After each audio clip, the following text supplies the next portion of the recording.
way in the back. Based on production and maybe even welfare, are we going to see castration of steers just to put their nuts back in their ear? Are we going to raise bulls now, or what do you think that's going to do? That's a great question. The question is, obviously, it'd be more efficient not to castrate them. I was just down in South Africa, and they feed all entire males. And, they feed them in small pens, and they got the social dominance issues worked out, and their feed efficiency on average is better, and their retail yield is better. And it makes perfect sense that we shouldn't do that. But Walmart just switched all their stores to choice grade in the United States, and the value difference for a choice carcass versus a select for most of the fall part of this year has hovered close to $18 per hundredweight. And under that kind of scenario, we're not going to leave the testicles in anytime soon, because the percentage of choice grade would go down dramatically. So, again, it comes back to which is right, the consumer preference or the production efficiency.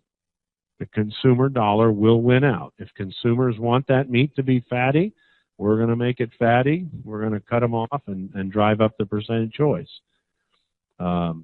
Most of the production globally does not castrate.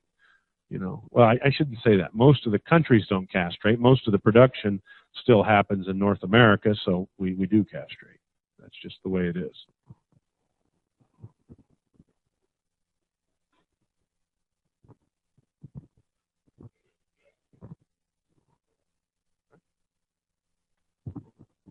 Just following up on John Gillespie's comment and yours about as prices go up, then we might intensify, and maybe some technologies might come around again that don't make sense today.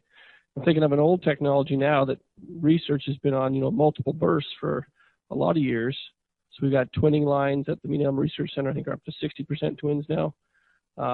We could do twins by implanting embryos and all this kind of stuff, but we haven't done that for all the reasons why people hate twins. But could we, if we go more intensive, do you think we could start having twin births? How many of you want twins? Not in North America, Steve. I have a funny my funny perspective on that is I think if you had abundant cheap labor, I think you would. And the only place I know where that is inside that circle. So I think inside the circle, and there's, don't forget, there's a lot of cattle inside the circle. India doesn't do anything with theirs, and they're probably not gonna. I thought if I could raise a bull that had a higher spiritual value, I would make a ton of money. But I haven't been able to figure out how to do that. I'm trying to figure out how to do that, okay? I haven't figured that out yet. You'd really want to be reincarnated as a Leachman bull, wouldn't you? If you were an Indian. But I'm sorry if that was religiously insensitive. I'll take it back. But in all seriousness, China has a lot of cattle. There's one of the biggest cattle populations in the world. And I think twinning could be used there, Steve. I don't see, everywhere else we go, the rule of thumb is you need 1,000 animals per employee. Okay? That's mainstream agriculture. 1,000 cattle per employee. You're not going to have twins. It's not going to do it. Do we have another question?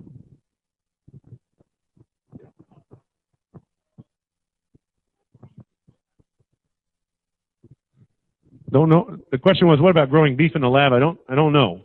It's a good question. I'm not equipped to answer that question. And even though I'm 1,500 miles from home and you won't remember the answer, I'm still not going to answer it.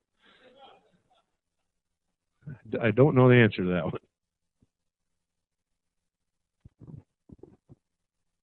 You say about the not wanting twins.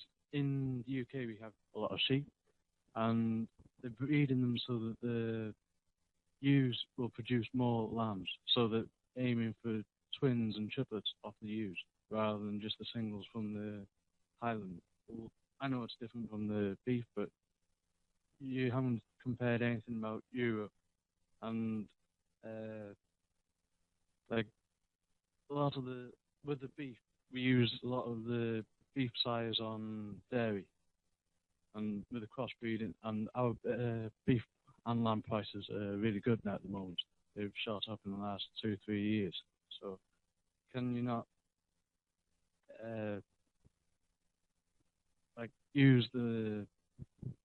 try promoting beef sires for dairy cows. Like, I'm working on a farm here.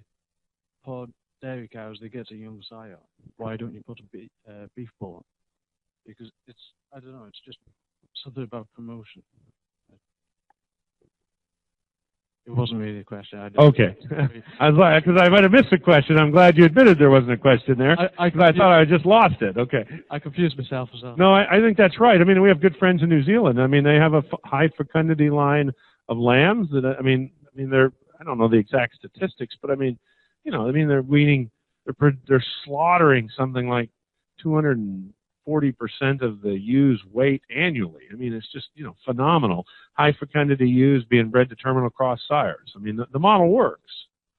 And we, you know, it's amazing how money not just draws people to meetings, but it drives technology development. I mean, trust me that the seed development right now going on in corn is being done more aggressively than any time in history.